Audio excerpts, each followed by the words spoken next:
जय श्री कृष्णा। राधा कृष्ण के सभी प्रेमियों को, सभी भक्तों को मेरा हृदय से नमन है। वाणी में सामर्थ्य तो नहीं कि मैं कृष्ण की चर्चा कर सकूं, बातें कर सकूं, पर फिर भी पूरा प्रयास रहता है कि जितना प्रेम हम कृष्ण से करते हैं उस प्रेम की थोड़ा बहुत जो भी अनुभव है वो आपके साथ साझा कर सकें। जिसमें कि हमने बताया कि कृष्ण को पाने का हमें जो सुगम मार्ग मिला वो मिला गोपी गीत। गोपी गीत के माध्यम से कहते हैं कृष्ण भगवान जल्दी ही व्याकुल हृदय को शांत करने के लिए आते हैं। तो बहुत व्याकुलता है हर पल। जितना कृष्ण से आपका प्रेम बढ़ता जाएगा उतनी ही वो परीक्षाएं आपकी पल पल पे लेंगे कि कैसे भी वो आपको कि आप उनकी परीक्षाओं में खरे उतर रहे हैं कि नहीं उतर रहे हैं। पग पग पर परीक्षाएं लेते हैं। और हमने तो ये दृढ़ संकल्प, हमारा तो ये दृढ़ निश्चय, चाहे वो हमारी कितनी भी परीक्षा ले लें, हर परीक्षा में हम खरे उतरेंगे और कहीं नहीं घबराएंगे। ऐसा कृष्ण से हम वादा करते हैं। जब अपना सब कुछ कृष्ण को मान लिया तो हमारे सारे सुख दुख, हमारे हर बात, हमारी हर चीज़, हमारा रोम रोम सब कृष्ण को समर्पित है और कृष्ण से ही जुड़ा हुआ है। जिस हाल में वो रखेंगे हर हाल में हम खुश रहेंगे। किसी से कोई शिकायत नहीं है, किसी से कोई आग्रह नहीं है। और अभी आपसे जब हम ये एपिसोड बनाने के लिए वीडियो चला रहे थे तभी हमने एक प्रेमानंद जी की वाणी सुनी कि दुनिया में सच्चा प्रेम है ही नहीं। प्रेम जैसा शब्द ना सिर्फ अगर है तो वो कृष्ण से है। बाकी सारे प्रेम स्वार्थ से हैं। जब तक आपसे उनका मन कर रहा है, आपसे बात कर रहे हैं, नहीं मन कर रहा है, नहीं बात कर रहे हैं, तो कृष्ण का जो प्रेम है ना वो पल पल निरंतर बढ़ता ही जाता है, बढ़ता ही जाता है। बाकी संसार का प्रेम तो हमें स्वार्थ से ज़्यादा कुछ नहीं लगा। या तो हमारा उनसे कुछ स्वार्थ है या उनका हमसे कुछ स्वार्थ है। तो प्रेम तो कृष्ण से ही करिए। और गोपियों का प्रेम अगर आप जितना गहनता से सुनेंगे और जितना उसको आप करीब से जानेंगे तो गोपियों का प्रेम वास्तव में असीम है, असीम है। और उनका अगर एक कहते हैं ना, एक धूल का, एक किनकी का वो धूल भी अगर मुझे मिल जाए ना, मेरे अंदर वो वेदना आ जाए तो शायद मैं बहुत धन्य हो जाऊं। और आपसे सब चीज़ें साझा करने का क्यों भाव बना ये भी मुझे नहीं पता। ये भी कृष्ण ने ही अंदर से कोई ऐसा भाव मुझे दिया कि मैं आपके साथ वो सब चीज़ें शेयर कर पा रही हूँ। और गोपी गीत, जैसा कि मैंने आपको बताया ही है कि गोपी गीत मुझे बहुत बहुत प्रिय है। और मैं जब सुनती हूँ तो मुझे हर पल ऐसा लगता है जैसे आसपास मेरे कृष्ण घूम रहे हैं।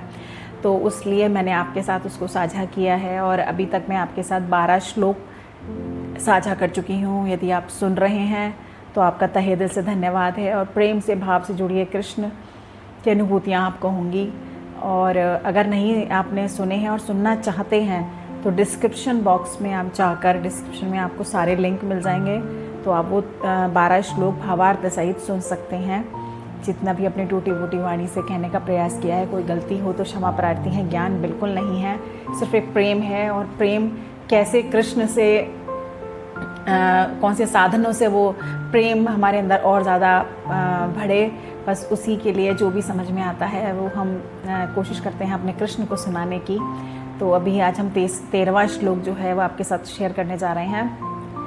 प्रणत कामदं पद्यजार्जितं धरणिमण्डलं धेहि मापदि चरणपङ्कजं शन्तमं च ते रमणीनस्तनेश पर्यादिहन्।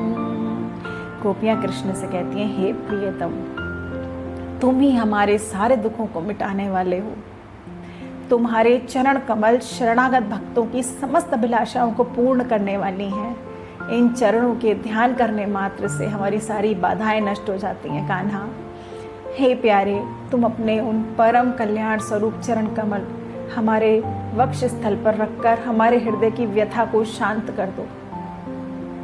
बहुत ही व्याकुलता के साथ, बहुत विरह के साथ, प्रेम में पूरी तरह डूबकर गोपियाँ कृष्ण से प्रार्थना करती हैं कि हमारे हृदय में एक बहुत ही वेदना है और आपके जाने से जो व्यथा हमारे हृदय में उपस्थित हुई है, तो आपके जो चरण कमल हैं वो बहुत ही कोमल है। और कहते हैं कि सारी बाधाएं दूर कर देते हैं, सारे दुखों को दूर कर देते हैं। तो हे कान्हा, अपने वो चरण कमल जिनसे कि समस्त बाधाएं तर जाती हैं, समस्त बाधाओं से इंसान मुक्त हो जाता है, ऐसे उन सुंदर चरणों को हे कान्हा हमारे बक्ष स्थल पर रख दो, ताकि हमारे हृदय में भी जो वेदना है वो शांत हो जाए। और उन गोपियों का प्रेम, मतलब कितना आप सोच भी नहीं सकते कि कितना प्रेम, कितने प्रेम की और कितने भाव में एक साथ सारी गोपियों ने रुदन के साथ इसको गाया है। और जब भी हम गुनगुनाते हैं, गोपी गीत गाते हैं, तो वो वेदना जो गोपियों की है वो अपने हृदय में महसूस करते हैं। लगता है कि हे कृष्ण, अपने इन चरणों को हमारे बक्ष स्थल पर रख दो, ताकि हमारे हृदय की वेदना शांत हो सके। और बहुत प्रेम है, असीम प्रेम है कृष्ण के प्रेम की, तो कोई चर्चा करने के लायक नहीं हूँ, लेकिन भरपूर प्रयास रहता है कि आपके साथ कुछ साझा करती रहूँ।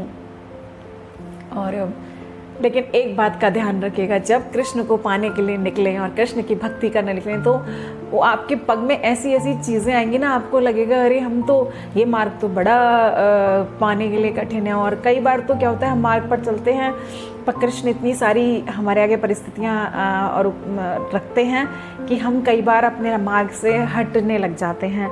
तो आप अपने हृदय में बिल्कुल दृढ़ संकल्प रखिएगा, कृष्ण अवश्य मिलेंगे। आपका प्रेम जितना बढ़ेगा ना, और इसको अपने हृदय से बिल्कुल निकलने मत दीजिएगा कि कृष्ण आते हैं, सच में आते हैं। वो किस रूप में आते हैं, ये रूप भी हमें खुद को पहचानना होता है। कई सारी कथाएं हैं, कई सारी ऐसी ऐसी कथाएं हैं जिनमें कि कृष्ण ने किस किस तरह से अपना उनको प्रेम दिया है।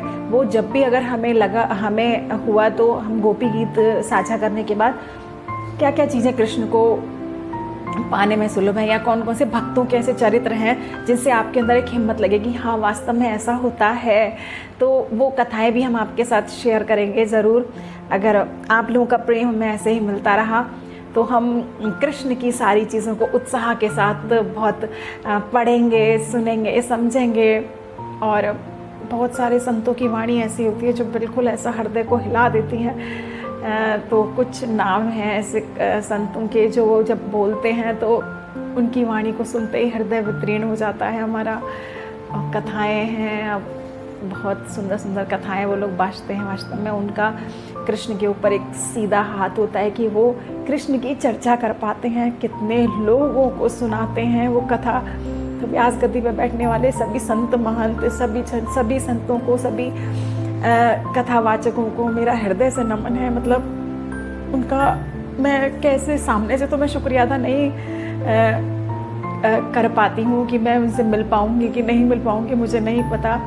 पर अभी हाल में प्रेमानंद जी से भी मिलने का हमें अवसर मिला, बड़ा कृपा थी हमारे ऊपर केशव की जो हम उनसे मिलकर आए। उनको देखकर वास्तव में एकदम हृदय से हो गया कि मतलब ऐसे ही हैं हम, ऐसे ही हैं हम। इसीलिए कृष्ण को लगता है कृष्ण हमें बहुत प्रेम करते हैं, क्योंकि वो सिर्फ सहज और सरल हृदय के लोगों को ही बहुत प्रेम करते हैं। ऐसा हमने संतों की वाणी में सुना है कि जो हृदय से बिल्कुल साफ होते हैं, जैसे हैं वैसे हैं, उनको कृष्ण अपने हृदय से लगाते हैं, उन्हें बहुत प्रेम करते हैं। और हम तो डूब जाना चाहते हैं उनमें। आज तो लग रहा है गला भजन गाने के लिए भी साथ देगा कि नहीं देगा। पर इसके बाद हम आपके साथ में और भी बहुत सारी चीज़ें शेयर करेंगे। मीरा के पद हैं और आपका प्रेम बहुत मिल रहा है हमें। कृष्ण की बातें, कृष्ण की चर्चा, कहते हैं ना, जहाँ बैठिए वहाँ कृष्ण की बातें कीजिए, और अगर अकेले में बैठे हैं तो कृष्ण से बातें कीजिए।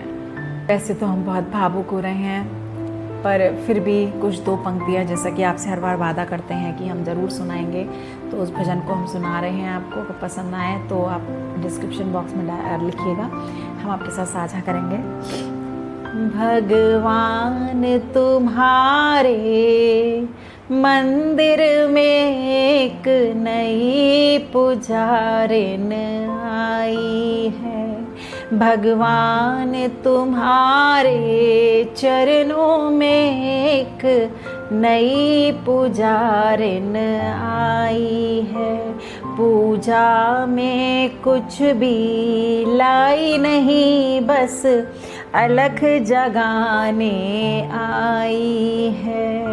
भगवान तुम्हारे मंदिर में एक नई पुजारिन आई है। मन को तो बनाया मंदिर है और सूरत तेरी बिठाई है। मन को तो बनाया मंदिर है और सूरत तेरी बिठाई है। पूजा की शक्ति दो भगवन, मैं शरण तुम्हारी आई हूँ। पूजा की शक्ति दो भगवन, मैं शरण तुम्हारी आई हूँ। जय जय श्री राधे, जय जय श्री राधे, जय जय श्री राधे। आप सभी का तहे दिल से धन्यवाद है। ऐसी कृष्ण की चर्चा करते करते, कृष्ण की बातें करते करते आपका प्रेम, मेरा प्रेम, गोपियों का प्रेम, बहुत जल्दी हम सभी को कृष्ण का साक्षात्कार होगा, ऐसा दृढ़ विश्वास अपने अंदर रखेगा। मेरे चैनल को या मुझे सुनने वाले सभी लोगों के लिए मैं ईश्वर से प्रार्थना करती हूँ कि उन्हें ईश्वर की जल्दी से जल्दी प्राप्ति हो और उनका प्रेम मिले। आप सभी का तहे दिल से धन्यवाद करती हूँ। जय जय श्री राधे।